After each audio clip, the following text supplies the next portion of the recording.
आप सभी का आपके अपने YouTube channel super concept classes में स्वागत है।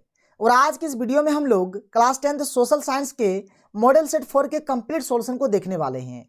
और देखिए जैक बोर्ड का जितना भी मॉडल सेट आया हुआ है, चाहे आपका क्लास 9th का हो, 10th का हो, 11th का हो या फिर 12th का हो, अगर आप कंप्लीट सॉल्यूशन चाहते हैं ना तो आप इस वीडियो के डिस्क्रिप्शन बॉक्स पे चले जाइए। वहां पर आपको हर एक प्लेलिस्ट का लिंक मिल जाएगा और आप आसानी से हर एक वीडियो को देख सकते हैं। तो देखिए ये जो हमारा क्लास 10th का सोशल साइंस है, इसमें कुल मिलाकर 40 क्वेश्चन पूछे जाने वाले हैं, जो कि आपका 40 नंबर का होने वाला है। और अगर बात करें टाइम का तो यहाँ पर कुल मिलाकर 1 घंटा 30 मिनट का टाइम दिया जाएगा। और देखिए आप लोग बोलने से विश्वास नहीं करिएगा, और अभी ना रात का बज रहा है आपका 1, यानी 1 बज रहा है अभी, और मैं अभी वीडियो को रिकॉर्ड कर रहा हूं। देखिए जिस दिन से आप लोगों का मॉडल सेट आया है ना, उस दिन से अच्छे तरीके से सोया नहीं हूं, ठीक है। क्योंकि आप देख सकते हैं कि हमारे चैनल पर किस प्रकार से बैक टू बैक किस प्रकार से मॉडल सेट अपलोडेड हो ही रहे हैं, और वीडियो बनाने में बहुत ही ज़्यादा टाइम लगता है। खैर कोई दिक्कत नहीं है, आप लोगों के लिए इतना तो मैं जरूर से जरूर करूंगा। तो आप लोग भी करिए, चैनल को सब्सक्राइब करिए, वीडियो को जितना हो सके ज़्यादा से ज़्यादा शेयर करिए,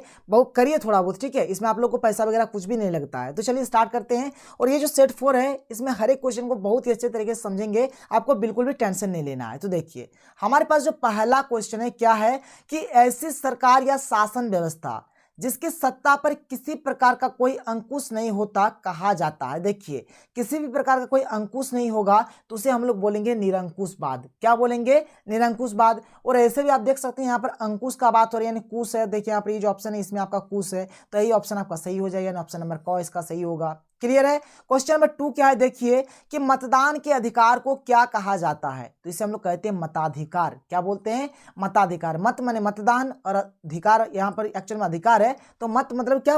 जो मतलब मतदान देने का जो अधिकार होता है, वोट देने का जो अधिकार होता है, उसको हम लोग बोलते हैं मताधिकार। क्लियर है। आगे देखिए क्वेश्चन नंबर 3 क्या है कि बास्तिल किले का पतन कब हुआ? तो जो बास्तिल का जो किला था उसका पतन हुआ है 1789 ईस्वी, यानी इसका जो सही आंसर हो जाएगा ऑप्शन नंबर ग हो जाएगा। क्लियर है। आगे देखिए क्वेश्चन नंबर 4 क्या है कि 1815 में आयोजित वियना सम्मेलन की मेजबानी किसने की?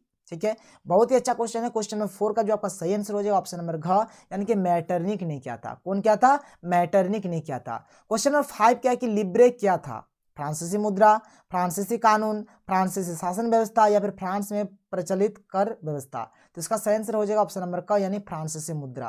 फ्रांसीसी मुद्रा का नाम क्या है? लिब्रे। देखिए क्वेश्चन नंबर 6 बहुत ही इंपॉर्टेंट और अच्छा क्वेश्चन है कि गांधी इरविन समझौता कब हुआ? तो ये जो गांधी और ये जो महात्मा गांधी है और इरविन के बीच एक समझौता हुआ था, जिसे हम लोग कहते हैं गांधी इरविन समझौता। और ये कब हुआ था? याद रखिएगा आप लोग, 5 मार्च 1931 को। तो 6 का जो सही आंसर हो जाएगा ऑप्शन नंबर ख, यानी कि 5 मार्च 1931।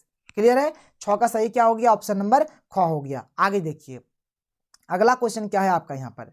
अगला क्वेश्चन है हमारे पास क्वेश्चन नंबर 7। क्या है कि गांधी जी को पहली बार राष्ट्रपिता कहकर किसने संबोधित किया? मतलब महात्मा गांधी जी को सबसे पहले राष्ट्रपिता किन्होंने कहा था? तो क्वेश्चन नंबर 7 का जो सही आंसर हो जाएगा ऑप्शन नंबर क, यानी कि सुभाष चंद्र बोस। सुभाष चंद्र बोस ने क्या किया था? महात्मा गांधी जी को सबसे पहले राष्ट्रपिता कहा था। क्वेश्चन नंबर 8 क्या है? देखिए कि गीतांजलि किसकी रचना है? यहाँ पर 4 ऑप्शन है, आपको बताना है कि गीतांजलि किन्होंने लिखा है। तो रविंद्रनाथ टैगोर की रचना है गीतांजलि। क्लियर है, समझ में आ रहा? कोई प्रॉब्लम नहीं है। क्वेश्चन नंबर 9 क्या है कि देखिए कि हिंदुस्तान सोशलिस्ट रिपब्लिकन आर्मी की स्थापना किसने की? तो इसका जो सही आंसर हो जाएगा ऑप्शन नंबर घ, यानी कि भगत सिंह ने। आगे देखिए अगला क्वेश्चन क्या है? क्वेश्चन नंबर 10 कि भारतीय संविधान कब बनकर तैयार हुआ? तो देखिए भारत का जो संविधान है ना, ये कब आपका बना था? तो बना था 26 नवंबर 1949 को, लेकिन लागू कब हुआ था? 26 जनवरी 1950 को। देखिए लागू का अगर बात होता, लागू का अगर बात होता तो आंसर होता आपका 26 जनवरी 1950, लेकिन यहाँ पर बोला कि कब बनकर तैयार हुआ है, तो इस केस में आपका आंसर हो जा रहा है 26 नवंबर 1949। तो 10 का जो आपका सही आंसर हो जाएगा क्या हो जाएगा? ऑप्शन नंबर ख इसका सही आंसर हो जाएगा। ऑप्शन नंबर ख इसका आंसर हो जाएगा। संविधान कब बनकर तैयार हुआ था? 26 नवंबर 1949 को।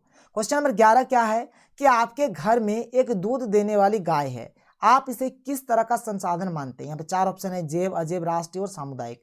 ठीक है, तो देखिए गाय है, गाय में तो जीवन पाया जाता है जो कि सजीव होते हैं, और सजीव को हम लोग क्या बोलते हैं? जैव संसाधन। तो इसका सही आंसर हो जाएगा ऑप्शन नंबर क, जैव माने जीवन। ठीक है, आगे देखिए क्वेश्चन नंबर 12 क्या है कि जिस भूमि पर खेती की जाती है उसे क्या कहते हैं? अब जिस भूमि पर खेती होगा बाबू, उसे हम लोग क्या कहेंगे? कृषि योग्य भूमि कहेंगे। तो इसका ऑप्शन नंबर क सही होने वाला है।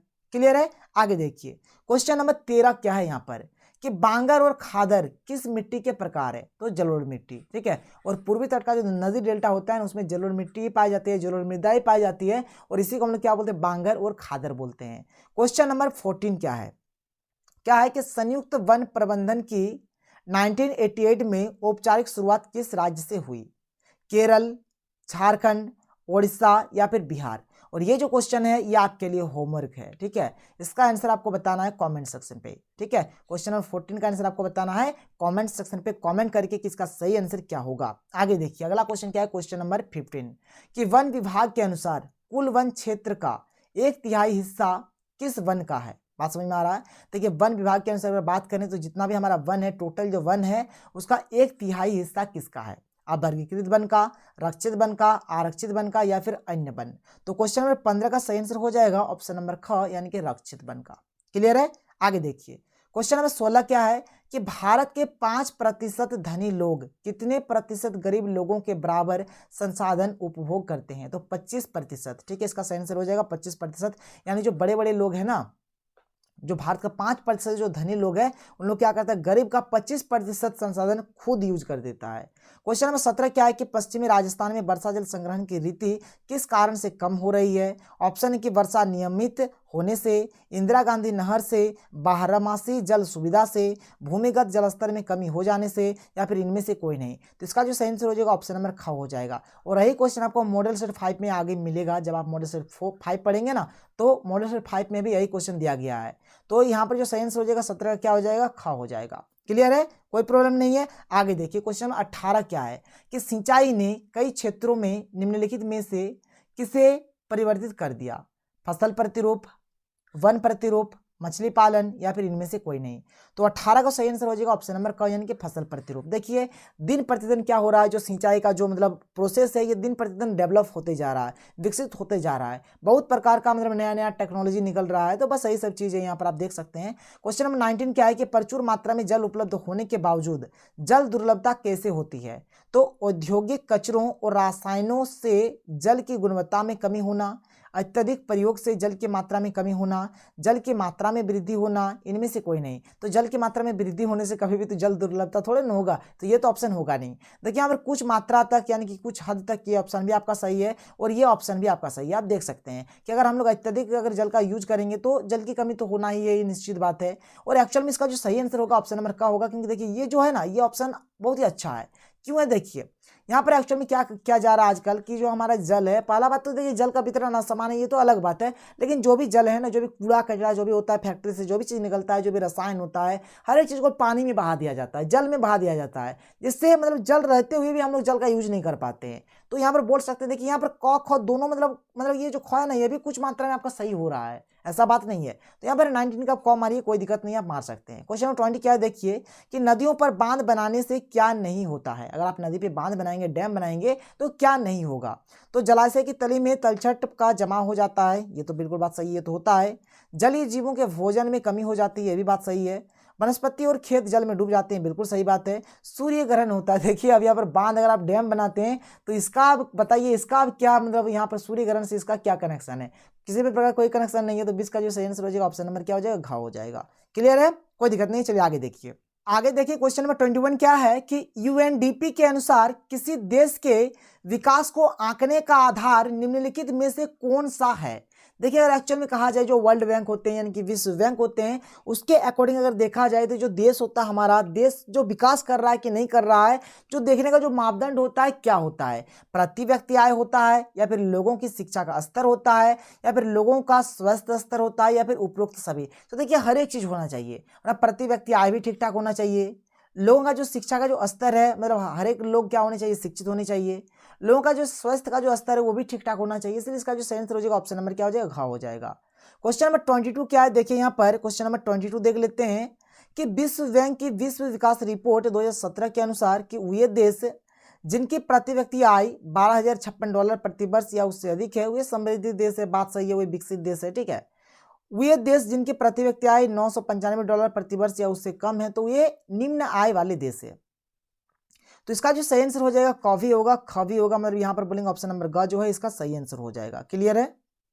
तो देखिए क्वेश्चन नंबर 23 क्या है कि प्रति व्यक्ति आय को क्या कहा जाता है। तो देखिए प्रति व्यक्ति आय माने क्या होता है कि जो टोटल इनकम होगा यानी जो कुल आय होगा, ठीक है, कुल आय बटा क्या, कुल जनसंख्या यानी कि टोटल पॉपुलेशन, कुल जनसंख्या, इसी को बोलते हैं प्रति व्यक्ति आय और इसी को हम लोग बोलते हैं औसत आय। ठीक है, प्रति व्यक्ति आय को ही हम लोग क्या बोलते हैं, औसत आय भी बोलते हैं।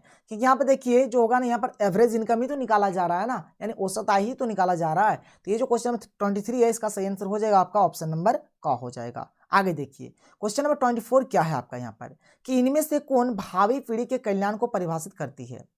आर्थिक विकास, समृद्धि, धारणीय विकास या फिर जीवन की गुणवत्ता।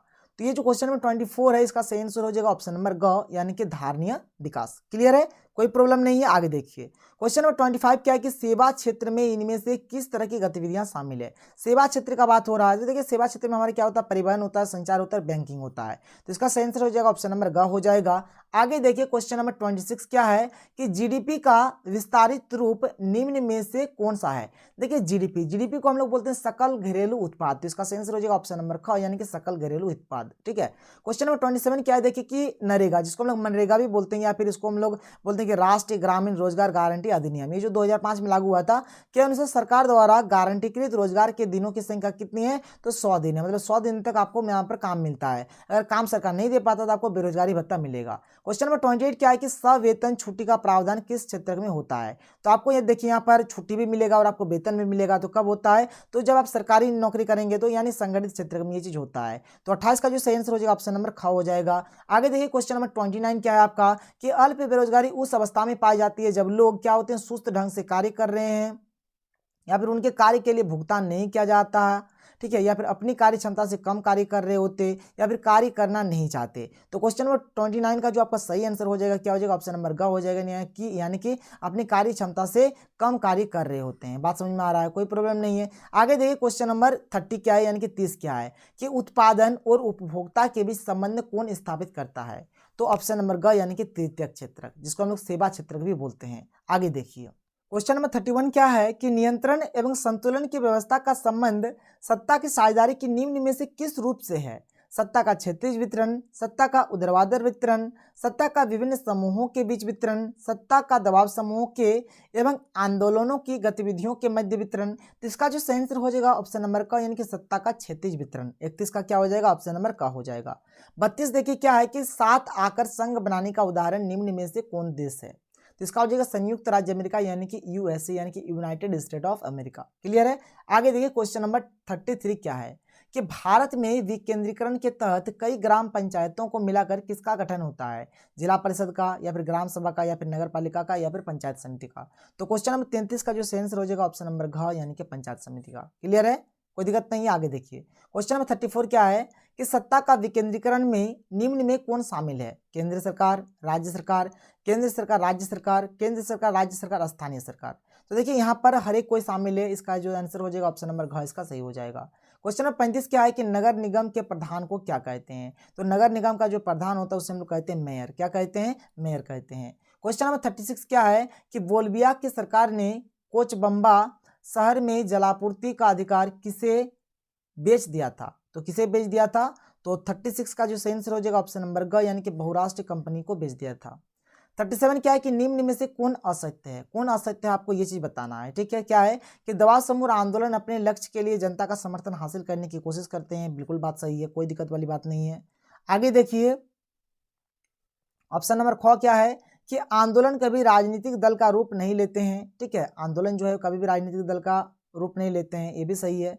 व्यवसायिक समूह अक्सर पेशेवर लॉबिस्ट नियुक्त करते हैं। और अगला जो है क्या है, अधिकांशतः दबाव समूह और आंदोलन का राजनीतिक दलों से प्रत्यक्ष संबंध नहीं होता है। ठीक है, तो जो क्वेश्चन नंबर 37 है आपका सही आंसर हो जाएगा ऑप्शन नंबर ग ही हो जाएगा। ठीक है, क्योंकि हर एक चीज यहाँ पर सही है, ये भी सही है, ये भी सही है, ये भी सही है, लेकिन ये वाला जो है ना ये आपका असत्य है। ये आपका क्या है, असत्य है।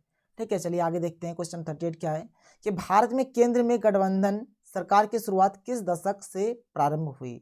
तो 38 का जो सही आंसर हो जाएगा 1990 यानी कि ऑप्शन नंबर घ इसका सही हो जाएगा। आगे देखिए मात्र 2 क्वेश्चन है और फिर मुझे सोना भी है, बहुत थकान लग रहा है। ठीक है, खैर कोई दिक्कत नहीं। चलिए देखिए क्वेश्चन 39 क्या है कि भारत में अवशिष्ट यानी कि बाकी बचे विषय किसके अधिकार क्षेत्र में आते हैं। केंद्र सरकार, राज्य सरकार, स्थानीय सरकार या फिर केंद्र एवं राज्य सरकार। तो 39 का जो सही आंसर हो जाएगा क्या हो जाएगा, देखिए जो अवशिष्ट शक्तियां है ना ये केंद्र सरकार के अंतर्गत आते हैं, यानी 39 का सही आंसर हो जाएगा ऑप्शन नंबर क। आगे देखिए क्वेश्चन नंबर 40 क्या कि भारतीय संघवाद का तीसरा स्तर कौन सा है, केंद्र सरकार, राज्य सरकार, स्थानीय सरकार या फिर इनमें से कोई नहीं। तो जो 40 का जो सही आंसर हो जाएगा, जो तीसरा स्तर का जो सरकार होता है क्या होता है, स्थानीय सरकार होता है। तो यहाँ पर मैंने आपको कुल मिलाकर 40 क्वेश्चन का आंसर बता दिया। चलिए आप भी सोने जाइए और अभी मैं जो सोने जा रहा हूँ क्योंकि बहुत रात हो चुका है। ठीक है, तो खैर कोई दिक्कत नहीं, चलिए मिलते हैं अगले वीडियो में। थैंक यू, जय हिंद।